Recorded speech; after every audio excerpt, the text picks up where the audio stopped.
E aí, Nil, o que é realidade para você?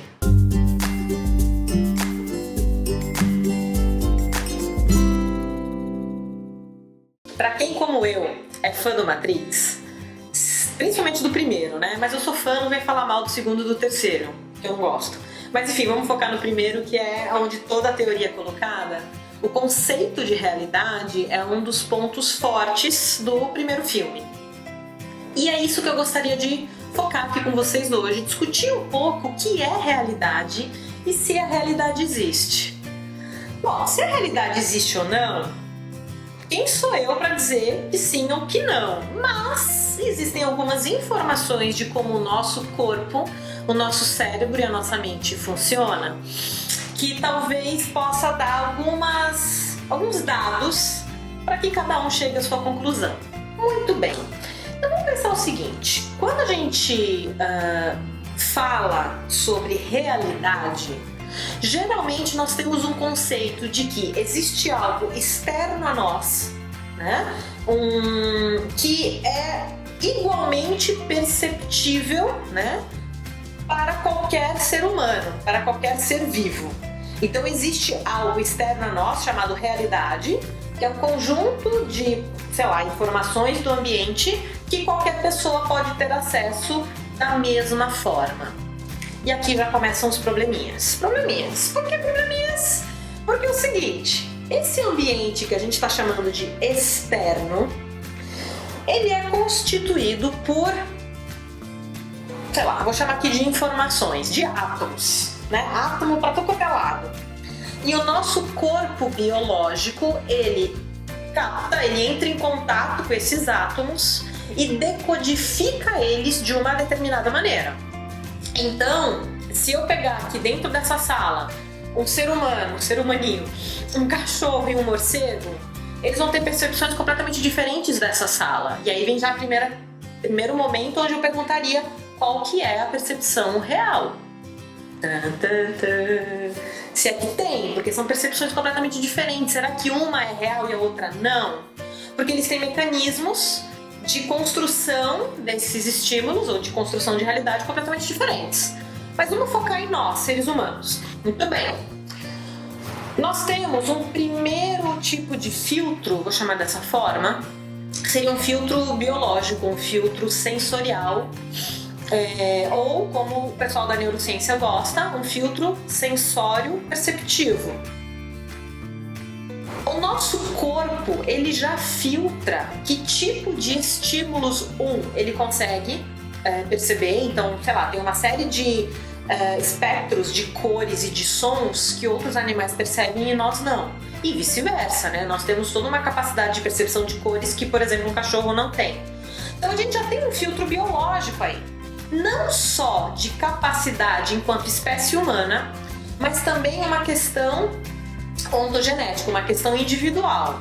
Eu, Nina, por exemplo, eu posso ser uma pessoa que tem uma acuidade, né? Uma percepção auditiva mais apurada que outra pessoa. Mentira, não tenho, mas faz de conta que eu tenho. Pessoas que têm ouvido absoluto, né? Que às vezes está, um ventilador ligado, a pessoa para. Eu já presenciei um músico que ele parou, o ventilador está em ré. Mano, ok, né? Eu não tenho essa acuidade. Existe uma diferença. Então perceba que muitas vezes esse músico que tinha ouvido absoluto, ele tinha uma forma de perceber os sons completamente diferente da minha. E obviamente isso vai influenciar na forma como ele reage aos ambientes, né? Com mais barulho, menos barulho. Pessoas que têm um olfato muito sensível e vão se incomodar mais com ambientes com muitos cheiros, né? Por exemplo, tá passeando no shopping e passa por uma loja de perfumes, a pessoa se sente completamente incomodada e outras pessoas podem às vezes sequer ter sentido esse cheiro. Então nós temos também diferenças individuais na forma como captam essas informações mais brutas do ambiente. Então a gente tem esse primeiro filtro, que eu vou chamar aqui de um filtro mais corporal biológico. Muito bem? Muito bem. Essas informações do ambiente que já foram completamente decodificadas pelo meu corpo, que é diferente do seu, ele vai até o nosso cérebro. Essas informações elas estão indo para o nosso cérebro. Muito bem. elas vão até uma região bem no meio, ela tem um cérebrozinho, né? Sonho de consumo. Chego lá. Bem ali no meio, né? Bruno, bota uma imagem desse tipo no cérebro, né? Dificultando a vida do Bruno. A gente tem uma região ali central chamada tálamo. E essas informações, com exceção do olfato, todas as informações sensoriais, elas vão até o tálamo pega e fala assim, você é informação visual, então você vai lá pro córtex occipital, vai aqui pra trás. Você é informação de pressão da pele, você vai para tal região. Então, dependendo do tipo de informação recebida, o tálamo ele já vai fazer um segundo tipo de filtro e vai mandar para a região que ele percebe que é específica para decodificar aquela informação. Então já tem uma segunda quebra aí.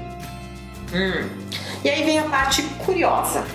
O tálamo, ele está sobre o hipotálamo, que é uma região ridícula, pequenininha. E uma das principais funções do hipotálamo é decodificar e construir memórias. Principalmente transformar uma memória de curto prazo numa memória de longo prazo. Então, e também está mergulhado no meio ali do que a gente chama de sistema límbico, que tem mais um monte de estruturas que são responsáveis basicamente pelas nossas emoções.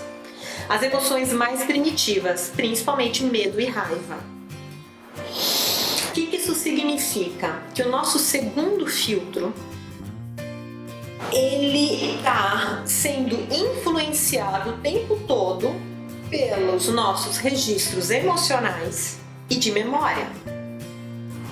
Então, de uma certa forma plausível nós afirmarmos que a nossa percepção da realidade ela é construída.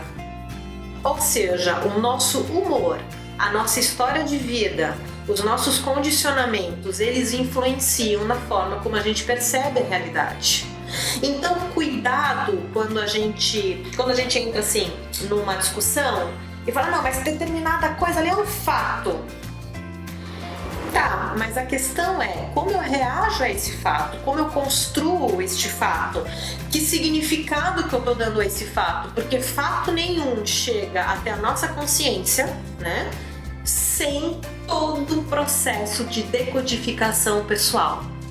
Isso significa que os nossos humores, os nossos medos, os nossos valores, as nossas crenças mais conscientes ou mais inconscientes estão modulando o tempo todo a forma como a gente constrói a realidade. E aí, amiguinho, nós podemos tanto ser reféns de uma programação coletiva, né? O que eu estou chamando de programação coletiva? Existe uma série de crenças e valores sociais, familiares, do seu meio. E muitas vezes a gente está respondendo como zumbi, né, no piloto automático, essas crenças e valores. Ou seja, a gente está refém da forma como o nosso cérebro foi sendo moldado. E aí entra todo o processo de autoconhecimento e autoaprimoramento, que amo muito tudo isso. Você começa a tomar consciência de que padrões são esses, de que filtros que você acabou construindo na tua vida, e aí você pode tomar uma decisão, se você vai querer mudar isso ou não, né? Essa mudança, obviamente, não é assim, resolvi mudar, mudei, luz, virei Jesus, virei Buda na Terra. Não. Mas, a partir do momento que te dá um clique de possibilidade de mudança, você vai atrás de ferramentas para essa mudança. Que tipos de filtros que eu poderia estar construindo mais ao meu favor e não contra mim? Muito bem, tenho essas crenças, tenho esses valores e isso está filtrando de alguma forma a minha realidade. Então, eu vou dar um exemplo prático, muito comum. Supondo que eu tenha uma crença, né, razoavelmente frequente, de que eu sou uma pessoa incompetente. Eu vou me relacionar com as pessoas, com a minha carreira, com os meus sonhos, com as coisas que acontecem, modulada por essa crença. Então, tenho lá minha crença, eu sou incompetente. Supondo que eu faça uma prova, um vestibular, uma prova de concurso, sei lá, alguma coisa que teste a minha competência, eu passo por um processo seletivo numa baita de uma empresa, e eu passo, ou de repente eu ganho uma baita de uma nota. Repare que essa informação do ambiente, ela entra em conflito com a minha crença interna de que eu sou incompetente. E aí, o cérebro ele tem duas opções. Uma, ou eu distorço a realidade para que a minha crença, para que a minha realidade interna não seja afetada. Como assim distorcer a realidade, Nina? Drogas? Neste caso, não. Eu brinco que são vírus no sistema. É como se tivesse vírus na forma de decodificar. Então, sei lá, tirei um 10 ou passei em primeiro lugar no concurso público. Geralmente, isso não combina com incompetência. Então, ou eu vou distorcer a realidade do tipo, vê se isso é comum. Vê se você reconhece frases do tipo, foi sorte. Também não fiz mais do que a minha obrigação. Estou estudando há tanto tempo. Mas concurso para essa prova aqui, qualquer um poderia fazer o que eu consegui. Quero ver se fosse, aí você enfia, sei lá, inventa alguma prova mais difícil ainda. Eu vou tentar minimizar o acontecido para que a minha crença fique intacta. Ou, no segundo processo, infelizmente mais raro, você se permite questionar a sua crença através de um dado que está entrando em conflito com aquela informação primária de incompetência. Então, pera, eu passei em primeiro no concurso?